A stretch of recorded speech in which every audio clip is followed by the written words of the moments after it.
जय माँ जगत जननी जगदम्बिका मैया। अभी मैं आपको कीलक स्तोत्र का पाठ कराने चल रहा हूँ। आप लोग इसका श्रवण करें। अथ कीलकम, इसके बाद विनियोग है। ओम अस्य श्री कीलक मंत्रस्य शिवऋषि अनुष्टुप छंदः श्री महासरस्वती देवता श्री जगदम्बा प्रीत्यर्थम सप्तशती पाठांगत्वेन जपे विनियोगः। ओम नमश्चंडिकायै। मार्कंडेय उवाच।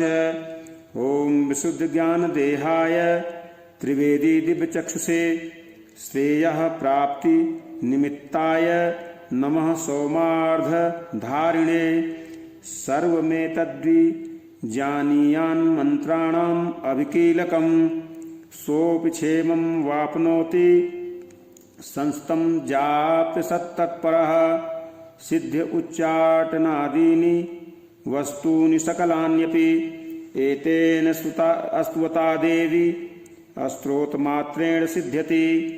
न मंत्रो नौषधं तत्र न किंचिदपि विद्यते विना जाप्येन सिद्धेत सर्वमुच्चाटनादिकम् समग्राण्यपि सिद्धयन्ति लोकशङ्कामिमां कृत्वा निमन्त्रयामास सर्वमेवमिदं शुभम्।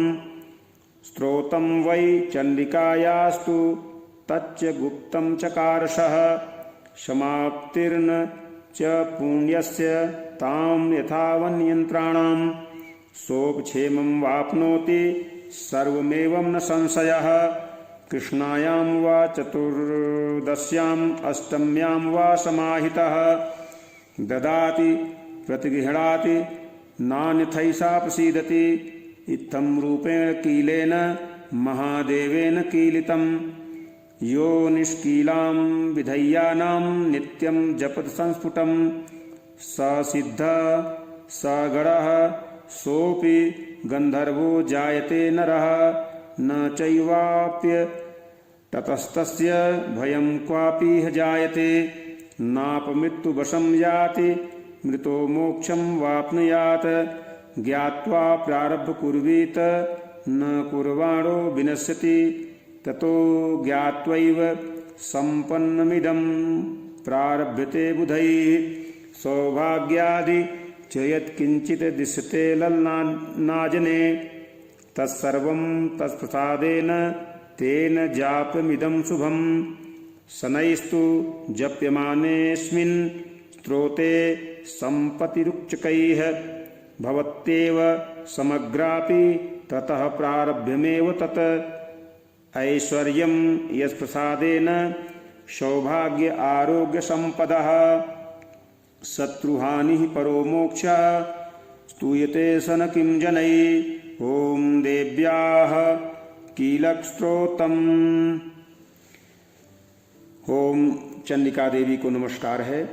मार्कंडेय जी कहते हैं, विशुद्ध ज्ञान ही जिनका शरीर है, तीनों वेद ही जिनके तीन दिव्य नेत्र हैं, जो कल्याण प्राप्ति के हेतु हैं तथा अपने मस्तक पर अर्धचंद्र का मुकुट धारण करते हैं, उन भगवान शिव को नमस्कार है। मंत्रों का जो अभिकीलक है, अर्थात मंत्रों की सिद्धि में विघ्न उपस्थित करने वाले शाप रूपी कीलक का जो निवारण करने वाला है, उस सप्तशती स्तोत्र का संपूर्ण रूप से जानना चाहिए और जानकर उसकी उपासना करनी चाहिए। यद्यपि सप्तशती के अतिरिक्त अन्य मंत्रों के जप में भी जो निरंतर लगा रहता है, वह भी कल्याणकारक भागी होता है। उसके भी उच्चाटन आदि कर्म सिद्ध होते हैं तथा उसे भी समस्त दुर्लभ वस्तुओं की प्राप्ति हो जाती है। तथापि जो अन्य मंत्रों का जप न करके केवल इस सप्तशती नाम स्त्रोत से ही देवी की स्तुति करते हैं, उन्हें स्तुति मात्र से ही सच्चिदानंद स्वरूपिणी देवी सिद्ध हो जाती हैं। उन्हें अपने कार्य की सिद्धि के लिए मंत्र, औषधि तथा अन्य किसी साधन के उपयोग की आवश्यकता नहीं रहती। बिना जप के ही उनके उच्चाटन आदि समस्त आविचारिक कर्म सिद्ध हो जाते हैं।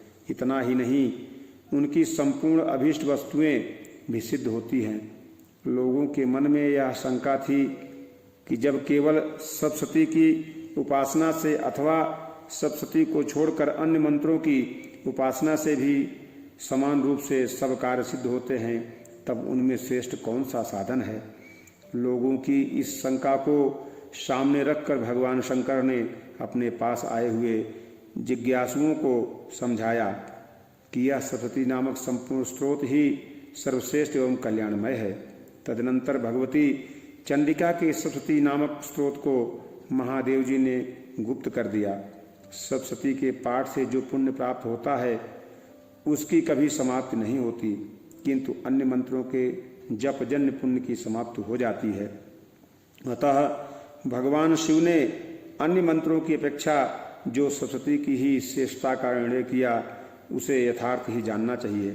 अन्य मंत्रों का जप करने वाला पुरुष भी यदि सप्तशती के स्त्रोत का और उनका जप का अनुष्ठान कर ले तो वह भी पूर्ण रूप से ही कल्याण का भागी होता है।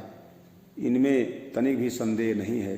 जो साधक कृष्ण पक्ष की चतुर्दशी अथवा अष्टमी को एकाग्रचित्त होकर भगवती की सेवा में अपना सर्वस्व समर्पित कर देता है और फिर उसके प्रसाद रूप से उसे ग्रहण करता है, उसी पर भगवती प्रसन्न होती हैं, अन्यथा उनकी प्रसन्नता नहीं प्राप्त होती। इस प्रकार सिद्धि के प्रतिबंधक रूप कील के द्वारा महादेव जी ने इस स्रोत को कीलित कर रखा है। जो पूर्वोक्त रीत से निष्कीलन करके इस सप्तशती स्रोत का प्रतिदिन स्पष्ट उच्चारण पाठ करता है वह मनुष्य सिद्ध हो जाता है, वही देवी का पार्षद होता है और वही गंधर्वी होता है। सर्वत्र विचरते रहने पर भी वह इस संसार में उसे कहीं भी भय नहीं होता। वह अपमृत्यु के बस में नहीं पड़ता तथा देह त्यागने के अनंतर मोक्ष प्राप्त कर लेता है।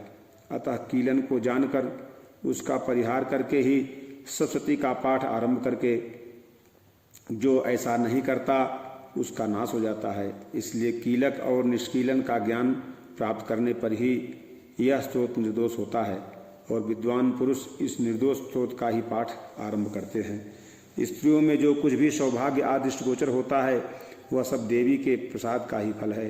अतः इस कल्याणमय स्तोत्र का सदा जप करना चाहिए। इस स्तोत्र का मंद स्वर से पाठ करने पर स्वल्प फल की प्राप्ति होती है और उच्च स्वर से पाठ करने पर पूर्ण फल की सिद्धि होती है। अतः उच्च स्वर से ही इसका पाठ आरंभ करना चाहिए। जिनके प्रसाद से ऐश्वर्य, सौभाग्य, आरोग्य, संपत्ति, शत्रुनाश तथा परम मोक्ष की भी सिद्धि होती है और कल्याणमयी जगदम्बिका की स्तुति मनुष्य क्यों नहीं करते। जय माँ जगज्जननी, जय दुर्गा मैया। जो भी भक्तजन इस पाठ का श्रवण करते हैं, पाठ करते हैं, उनका कल्याण करना मैया, उनकी सारी गलतियों को क्षमा करना, उनका जीवन सुखमय करना। जय माँ जगज्जननी, जय दुर्गा मैया की जय।